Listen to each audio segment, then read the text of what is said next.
አማክሩኝ ተብላችኋል። ስቶሪ ታይም። ሰላም እንዴት ነሽ? እኔ 22 ዓመቴ ነው፣ እሱ ደግሞ 36 ዓመቱ ነው። እሱ የሚኖረው አዲስ አበባ ነው፣ እኔ ደግሞ ሌላ ከተማ ነውና የተዋወቅነው እኛ ሰፈር ለስራ መጥቶ እናቴን አሞብኝ እሷን ወደ ሐኪም ቤት እየወሰድኳት መንገድ ላይ አይቶኝ እዛ ደረሰኝ። ከዛም የዛኑ ቀን ከገንዘብ አንስቶ በጣም ብዙ ነገር አገዘኝና ድንገት በጣም መልካም ሰው ሆነልኝ። ከዛ በፊት እንደሚያቀኝና እኔን የሚግባባበትን ምክንያት እየፈለገ እንደነበረና የዛን ቀን እንዳገኘኝ ነገረኝና እያለን አሁን እንግዲህ በፍቅር 2 ዓመት ሊሆነን ነው።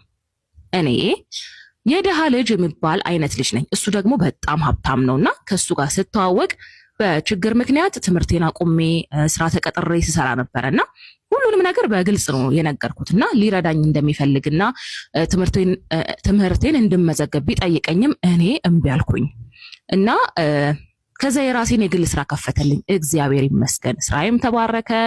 በደንብ መስራት ጀመርኩኝ። በቃ ምን ልበልሽ፣ ፍቅረኛ ሳይሆን አባት ነው የሆነኝና በጣም ደስተኛ ሆንኩኝ።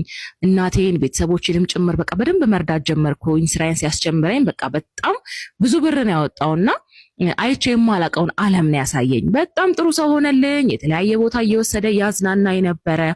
ከዛ ስራው አልቆ የመጣበት ማለት ነው ወደ አዲስ አበባ ተመለሰ እና ችግሩ የተፈጠረው የዛኔ ነው።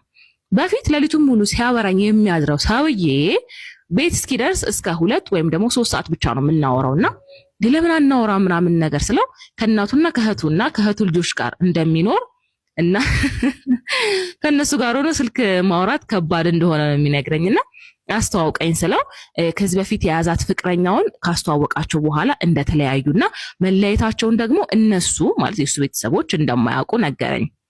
በቃ ቤት ሲገባ በፍጹም ስልክ አያወራም። እሁድ እንኳን ስራ ሳይገባ ቀርሶ ቤት ከዋለ ቀኑ ሙሉ አናወራም። ስደውልለት አያነሳም።